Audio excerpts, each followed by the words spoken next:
Very good morning everyone. Stock Bangla চ্যানেলে আপনাদের সকলকে স্বাগত। আজকে 19th ফেব্রুয়ারি। আজকের জন্য নিফটির যে সাপোর্ট লেভেলটা 25,700-600 এই লেভেলের সাপোর্ট লেভেল রয়েছে। 25,500টা মেজর সাপোর্ট, উপরের দিকে 25,826-900টা রয়েছে রেজিস্ট্যান্স। ব্যাংক নিফটির জন্য 61,200 100 এই লেভেলটা রয়েছে ইমিডিয়েট সাপোর্টে, আর উপরের দিকে 61,600-700 রেজিস্ট্যান্স। সেন্সেক্সের ক্ষেত্রে 83,300-200 এটা সাপোর্ট লেভেল রয়েছে, আর উপরের দিকে 83,800-900 এটা রয়েছে রেজিস্ট্যান্স। নিফটি ফ্ল্যাট ওপেনিং এর সিগন্যাল দিচ্ছে। গ্লোবাল মার্কেটও হাউজেন্স মোটামুটি পজিটিভে রয়েছে। তো আমাদের ইন্ডিয়ান মার্কেটে আগের দিন বেশ ভালো পারফর্ম করলো। এবার বিএসসি, অ্যাঞ্জেল ওয়ান, সিডিএসএল এদেরকে আমরা যেভাবে পড়তে দেখছিলাম তার থেকে এরা কিছুটা রিকভারি করলো আগের দিন। এবার ওটা আজকেও ফোকাস রাখবেন যে কিরকম কি মুভমেন্ট হয়। এছাড়া সব পজিটিভ থাকলেও আইটি কিন্তু নেগেটিভ ছিল, 1.23% নেগেটিভ। মেনলি যে কারণটা হচ্ছে আমাদের এআই ইম্প্যাক্ট যে সামিট চলছে, সেই সামিটে আমরা একটা ইউনিভার্সিটিকে দেখছি যে রোবোডগ বলে একটা জিনিস ওরা প্রেজেন্ট করেছে, এবং সেটাকে বলা হচ্ছে যে চায়না থেকে ব্যাপারটা নেওয়া, মানে কপি করা।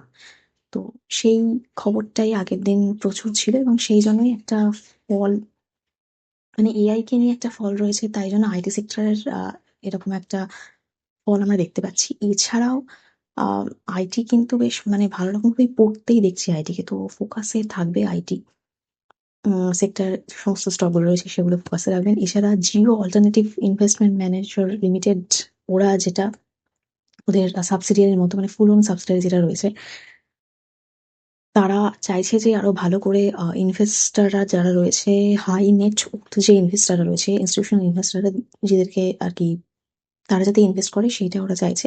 তো জিও ফাইন্যান্সিয়াল সার্ভিস আর তার সাথে এইটা কে ফোকাসে রাখবেন, যেরকম কি মুভমেন্ট দিচ্ছে সেটা দেখার জন্য। আরভিএনএল এর ক্ষেত্রে আমরা দেখছি অর্ডার পেয়েছে বারাণসীতে গঙ্গার উপরে এরকম রেল রোড ব্রিজ তৈরি করার 1,200 কোটি টাকার একটা অর্ডার রয়েছে। তো রেলের স্টকগুলোকে ফোকাসে রাখবেন।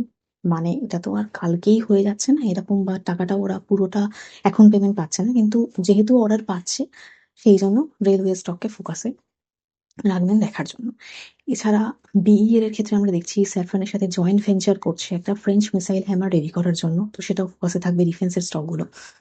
আদানি পাওয়ারের মানে আদানি পাওয়ার সাবসিডিয়ারিজ এর কাছ থেকে 1,000 কোটি টাকার অর্ডার পেয়েছে পাওয়ার মেচ, একটা ছোট কোম্পানি, তাই জন্য 6% আগের দিন মুভমেন্ট দিল। তো সেটাকে ফোকাসে রাখবেন কিরকম কি নেক্সট ফিউচারে আমরা মুভমেন্ট দেখতে পাই। এছাড়া এমসিএক্স এর ক্ষেত্রে একটা খবর রয়েছে যে গোল্ড আর সিলভারের ফিউচারের ওপর অ্যাডিশনাল 3% যে মার্জিন সেটা উইথড্র করেছে ওরা গোল্ড ফিউচারে, আর 7% মার্জিন উইথড্র করেছে সিলভার ফিউচারে। তো সেক্ষেত্রে ট্রেডিং কস্ট কমে যাবে, তো ট্রেডিং ভলিউম আরো বাড়বে। এমসিএক্স তাই জন্য ফোকাসে থাকবেন। যারা এনবিসিসি কোম্পানিটাকে আমরা দেখছি যে 105 কোটি টাকার অর্ডার পেয়েছে। এক্সিস ব্যাংকের সাথে পার্টনারশিপ করছে ইন্ডিগো, তার সাথে পার্টনারশিপ রয়েছে দিয়ে টু ট্রাভেল একটা ফোকাস ক্রেডিট কার্ড এরকম লঞ্চ করছে। তো এক্সিস ব্যাংক আর ইন্ডিগোকে ফোকাসে রাখতে পারেন। এছাড়া টব্যাকো কোম্পানিগুলোকে আগের দিন প্রচুর বাড়তে দেখা গেল। আমরা যদি গডফ্রে ফিলিপস বলি, প্রায় 20% মানে আপার সার্কিট লেগেছে।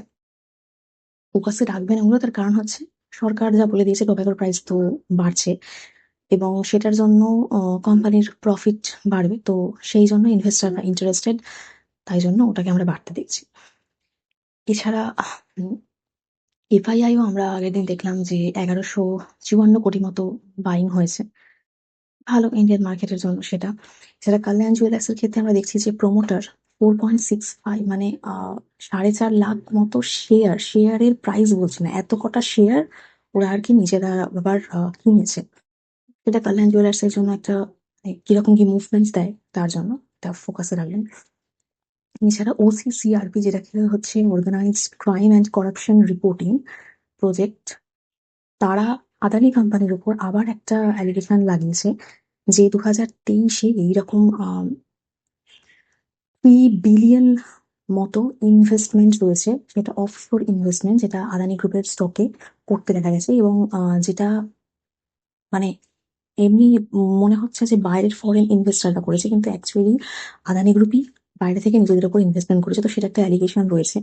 এর আগে হিন্ডেনবার্গেও আমরা এরকম একটা অ্যালিগেশন দেখতে পেয়েছি। তো আদানি গ্রুপ ফোকাসে তা রাখবেন, কিরকম কি আপডেট হয় বা কিরকম কি মুভমেন্ট হয় এর জন্য এটা দেখার জন্য আদানি গ্রুপ। আবারও বলছি, স্টক রিকমেন্ডেশন নয়, শুধুমাত্র এডুকেশন পারপাসে ফোকাসে রাখার কথা বলেছি। তো এই রয়েছে আজকের নিউজ। আজকে ইন্ডিয়ান মার্কেট দেখা যাক কিরকম কি মুভমেন্ট দেয়। তো আর আমি ভিডিও এখানেই শেষ করছি। প্লিজ আমার এই ভিডিওর উপর ডিপেন্ড করে কোনো ইনভেস্টমেন্ট করবেন না। আমি কোনো সেল রেজিস্টার ইনভেস্টমেন্ট অ্যাডভাইজার নই। শুধুমাত্র এডুকেশন পারপাসে ভিডিও করা। দেখা হচ্ছে নেক্সট ভিডিও।